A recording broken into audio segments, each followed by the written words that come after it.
उसके बाद interim setup आया और 8 फरवरी को दोबारा ये हुकूमत बनी। इस हुकूमत को ये मुश्किल हालात मिले। इस मुश्किल हालात को निकालने के लिए पाकिस्तान पीपल्स पार्टी ने इस गवर्नमेंट को सपोर्ट की। हमारे अपोजिशन के दोस्त ये कहते हैं कि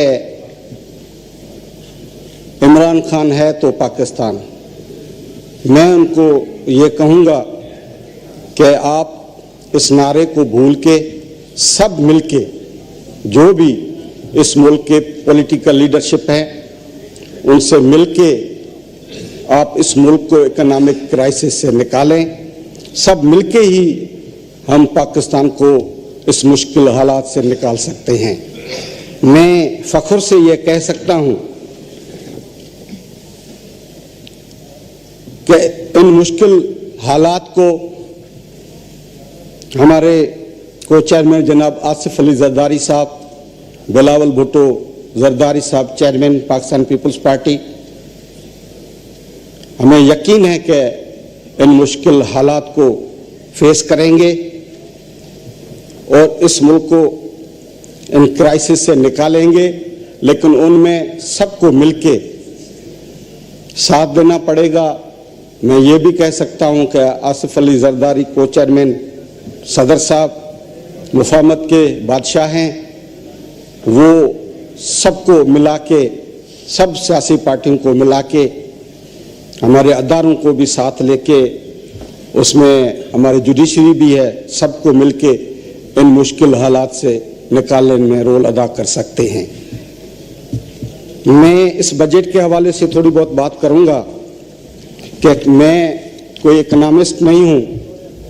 इकोनॉमिस्ट जो हैं वो फिगर्स पे बात कर सकते हैं। मैं खास करके मेडिकल जो कार्डियक इंस्ट्रूमेंट्स हैं उन पे जो टैक्स लगाया गया है वो टैक्स ख़त्म करने के हवाले से सजेस्ट करूंगा कि वो टैक्स नहीं लगना चाहिए। और ख़ास करके जो लाइफ सेविंग ड्रग्स हैं उस पर भी जो टैक्स लगाए गए हैं तो वो भी टैक्स ख़त्म करना चाहिए। और जो कंपनी शेयर उन पे भी सुपर टैक्स लगाया गया है। वो वैसे भी उनके जो डिविडेंड्स हैं उन पे वो टैक्स देते हैं और सुपर टैक्स 10% देने के साथ वो तकरीबन 50% टैक्स हो जाता है। मेरे ख्याल में ये भी मुश्किल है। ये टैक्स जो है सुपर टैक्स नहीं देना चाहिए। खास करके लग्जरी आइटम्स पे जो टैक्स लगाया है ये अच्छी बात है। और पावर सेक्टर को, आईपीपीज को बिल्कुल टच नहीं किया गया है, उसको टच करना चाहिए।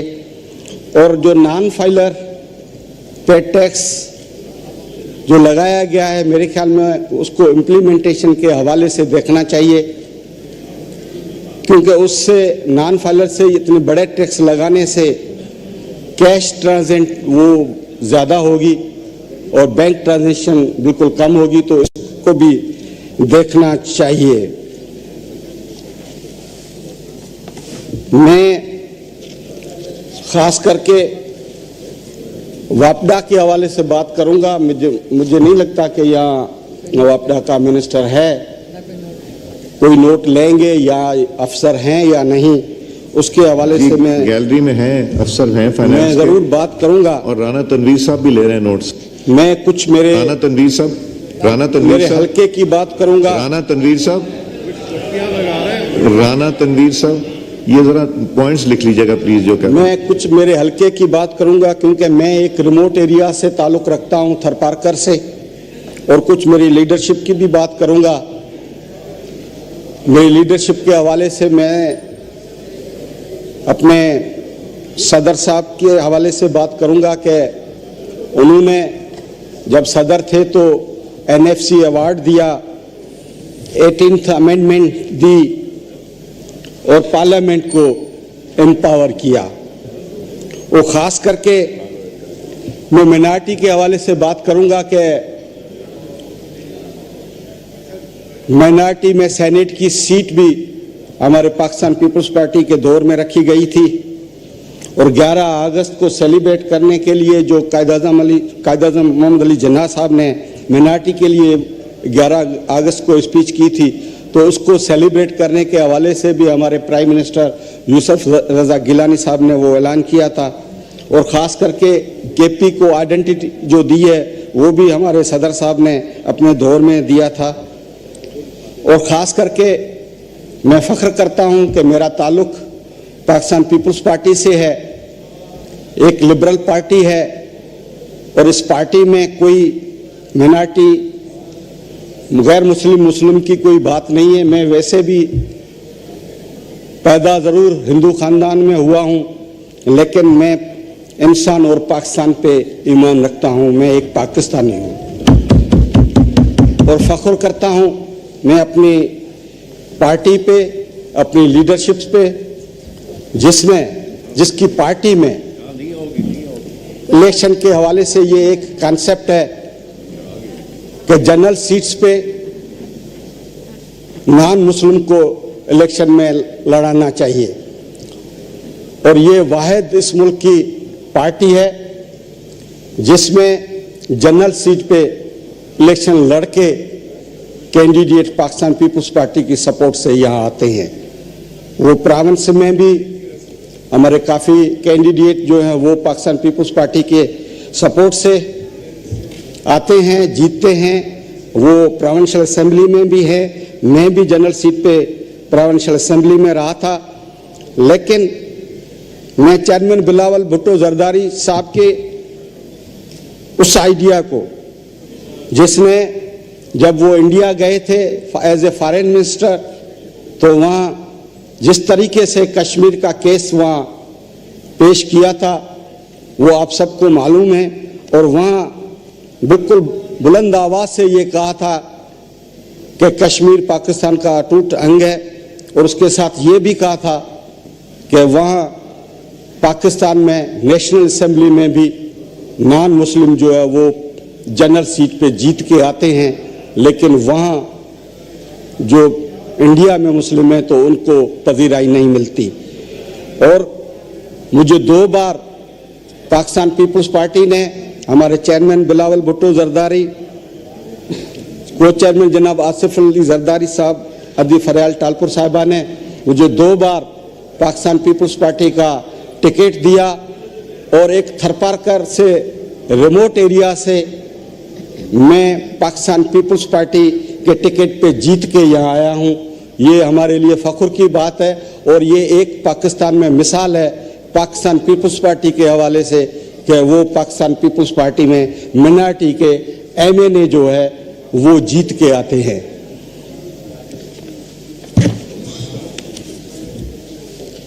मैं यहाँ कहना चाहूँगा कि प्राइम मिनिस्टर शहबाज शरीफ जब पीडीएम की गवर्नमेंट में थे तो वो वहाँ हमारे थरपारकर में, मेरे हलके में जहाँ कोल निकलता है, और वहाँ थरपारकर में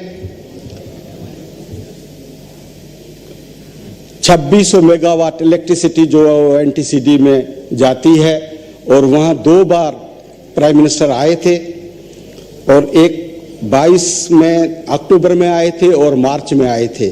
22 अक्टूबर में वहाँ ऐलान किया था कि वहाँ ये भी एक फ़ख्र की बात है कि वहाँ हमारे लेडीज़ जो हैं, औरतें हैं, वो डंपर ड्राइवर हैं, 25 डंपर जो है वहाँ चलाते हैं। तो उनके लिए वहाँ ऐलान किया था कि वो फ़ख्र भी महसूस किया था कि उनको 5 करोड़ रुपए दिए जाएंगे मेरी तरफ से, तो वो ऐलान किया था। और दूसरा वहाँ जब मार्च 23 में आए थे तो वहाँ ऐलान किया था कि 200 बेड के वहाँ हॉस्पिटल बनाई जाएगी मिट्टी में, तो वो भी मेरे ख्याल में ऐलान ही है। तो उसके लिए मैं आज कहना चाहूँगा कि वो इम्प्लीमेंट होना बहुत ज़रूरी है।